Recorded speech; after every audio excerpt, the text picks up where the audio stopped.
நெருக்கடியான சூழ்நிலையிலும் 2000 கோடி ரூபாய் நிதியினை இழந்தாலும் இருமொழிக் கொள்கையினை விட்டுத்தர மாட்டோம் என கொண்ட கொள்கையில் உறுதியாக நின்று தமிழ்நாட்டின் தன்மானம் காத்த மாண்புமிகு முதலமைச்சர் அவர்களின் பின்னால் தமிழ்நாட்டு மக்கள் அனைவரும் அணிவகுத்துள்ளனர்.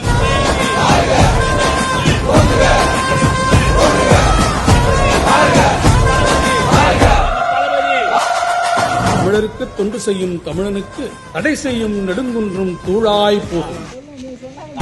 கருப்பு சிவப்பு படையின் வீரன் களத்தில் வெல்லும் துணிச்சல்காரன் காலம் கொடுத்த கடமை வீரன் ஞானம் புகழும் கலைஞர் பேரன். கருப்பு சிவப்பு படையின் வீரன் களத்தில் வெல்லும் துணிச்சல்காரன் காலம் கொடுத்த கடமை வீரன் ஞானம் புகழும் கலைஞர் பேரன். திருப்புவளையின் வழியில் வந்து திராவிடருக்கு தலைமை தாங்கும் உதயநிதி. திருப்புவளையின் வழியில் வந்து கற்புறுதி திராவிடருக்கு தலைமை தாங்கும் உதயநிதி. கருப்பு சிவப்பு படையின் வீரன் களத்தில் வெல்லும் துணிச்சல்காரன் காலம் கொடுத்த கடமை வீரன் ஞானம் புகழும் கலைஞர் பேரன்.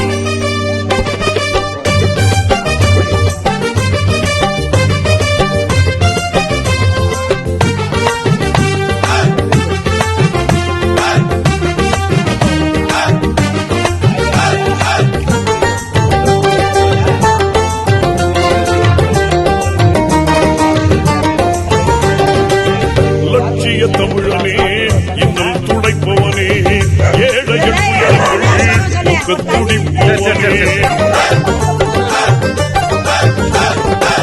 லட்சிய தமிழனே இன்னல் துடைப்பவனே ஏழைகள் உயரங்கள் போக்க துடிப்பவனே கோட்டையில் குவிந்திருக்கும் குப்பையை எரிப்பவனே கொடுமை ஆட்சியினை அகற்றி முடிப்பவன் இருந்துடைத்து ஒளி படைக்க இளம் கதிர் போல வந்தவனே. திருப்புவளையின் வழியில் வந்த தமிழ் குருதி இளம் திராவிடருக்கு தலைமை தாங்கும் உதயநிதி.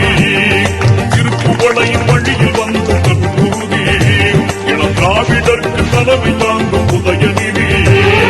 கருப்பு சிவப்பு படையின் வீரன் களத்தில் வெல்லும் துணிச்சல்காரன் காலம் கொடுத்த கடமை வீரன் ஞானம் புகழும் கலைஞர் பேரன்.